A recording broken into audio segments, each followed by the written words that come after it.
โยสบายดีและสบีได้ทุกท่านที่มาเห็นคลิปนี้เนาะคลิปนี้ก็จะมาต่อจากคลิปที่ค่ายแพ็กลูปสำหรับ DJ 150 BPM หรือว่าสายตีสายยกล้อเมโลดี้ตืดๆเอาไปแบบง่ายดายมีคอร์ดมีเบสมีกลองมีเมโลดี้ตืดๆมีเอฟเฟกต์น้อยหนึงไปก็คือให้บ่ทันซื้อก็ฮักมาก็ได้แต่คลิปนี้จะมาสอนแบบจับวางแบบง่ายๆเลยมิกเพลงแบบง่ายๆเลยแบบมาจับบ้างมีอันนี้แล้วจับบ้างจังซี่ก็เป็นดีเจสายลิมิกได้โอเคเอามาเบิ่งวิธีกันเลยสำหรับการมิกนี้จะใส่เพลงตัวเองในการมิกเนาะ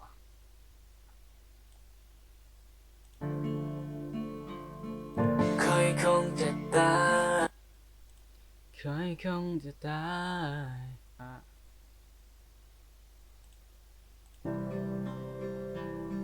คอยคงจะตายหากบ่มีเจ้าช่วยดึงไว้ในตอนนั้นถ้าเจ้าขาดได้คอยคงจะตายหากบ่มีเจ้าช่วยดึงไว้ในตอนนั้นคอยคงจะตายหากบ่มีเจ้าช่วยดึงไว้ในตอนนั้นข้าเจ้าขาดได้เหมือนกับชีวิตหมดตัวไปจะบ่มีเจ้าได้ขอสัญญาว่าจะรักเพียงนั้น only you และจะบอกเป็นเพียงคำสัญญาเพียงคำเบา baby จะ เดี๋ยว baby บัดนี้เฮาก็เอาเบสมาเทียบใส่กัน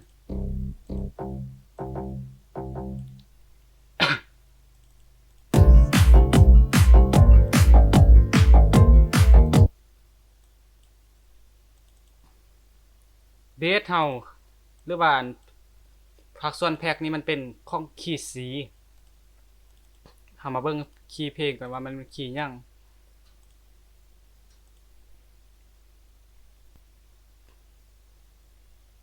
คีย์เพลงอาจจะเป็นคีย์ดีเนาะเฮามาปรับนี้เนาะปรับเบสเนาะนี่กดนี้แล้วก็ยับอันนี้มันเป็น C อยู่จะยับขึ้นมาดีคีย์ดีเฮาต้องลงมาซ่องคันแล้วก็กดคลิกขวาฟังบ่นี่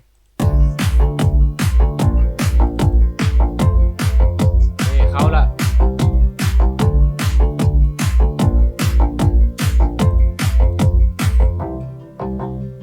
คอยคงจะตายหากบ่มีเจ้าช่วยดึงไว้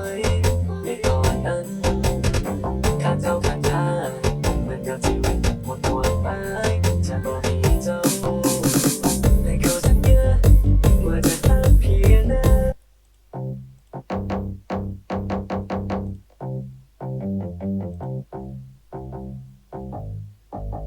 อันนี้ก่อนก็ได้ได้ขอสัญญาว่าจะรักเพียงนั้น only you และจะบอกเป็นเพียงคำสัญญา อันนี้เป็นเฮียแต่กล่องกับเบสต่อมาเอาคอร์สใส่เลยแต่ว่าเอาไปปรับอันนี้ให้คอร์สมันหายไปก่อนปรับบอลเสียงตัวเพลงนะคอร์สที่บ่ค่อยเข้าเอาเปลี่ยนคอร์สเพราะว่ามี4คอร์สที่เฮ็ดหายไปเดแล้วก็กลับมาเป็นคีย์ C ปรับไม่จะบอกมีเจ้าได้ขอสัญญาว่าจะรักเพียงนั้น only you และจะบอกเป็นเพียงคำสัญญาเพียงคำเบา baby จะอยู่กับเจ้าไป baby แล้ววันนี้เราจะไปฮอนโลดีเลยเนาะ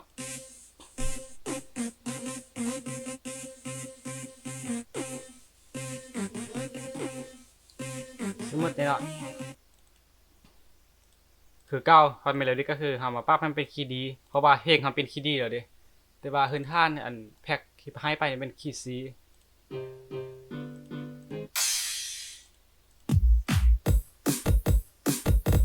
โอเคเอากล้องมาใส่คอร์สใส่คอร์สใส่เบสบัดนี้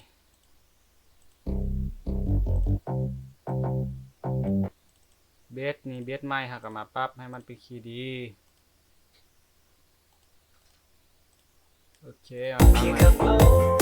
ไม่ได้จะอยู่กับเธ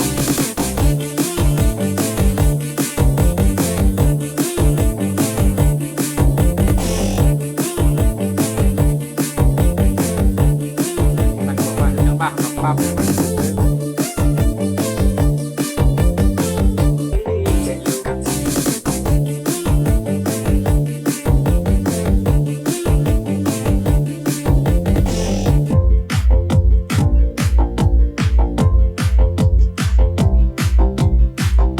เช่นเจียวใช่ไหม DJ TNK นาคาบี มีเจ้าเธอยังไว้ DJ TNK นาคาบี มีเจ้าเธอยังไว้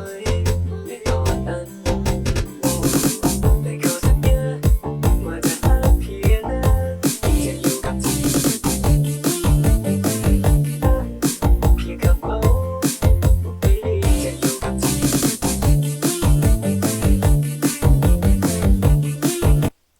ก็คือประมาณนี้แหละนอกนั้นก็จะเป็นการเอาเสียงเอฟเฟกต์ใส่เพิ่มเติมให้มันเขาจังว่าให้มันแฟงหรือว่าดใช่ไหมอืดสินะสินะ เพียงแค่เฝ้าไม่ได้จะอยู่กับเธอ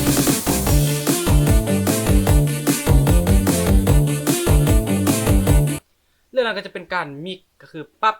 แต่ละเสียงให้มันคอให้มันดังให้มันบาลานซ์กันเฮาฟังแล้วเฮามักแบบใดเบสแฮงบ่เมโลดี้แฮงบ่หรือว่ากลองแฮงบ่เฮาใส่หูฟังแล้วเฮามักแบบใดมักเบสภูมิก็ปรับให้มันแฮงสินะแต่ว่าตามพื้นฐานเฮาก็ควรจะปรับให้มันบาลานซ์กันสำหรับคลิปสอนที่ใส่แพ็กสำหรับแพ็กจินอาคารนี่เนาะแพ็กรูปจินอาคารนี่นะก็ประมาณนี้ สำหรับไพ่ที่ยังบ่มีหักมาเลยเพียงราคา 350,000 กีบเท่านั้นเอง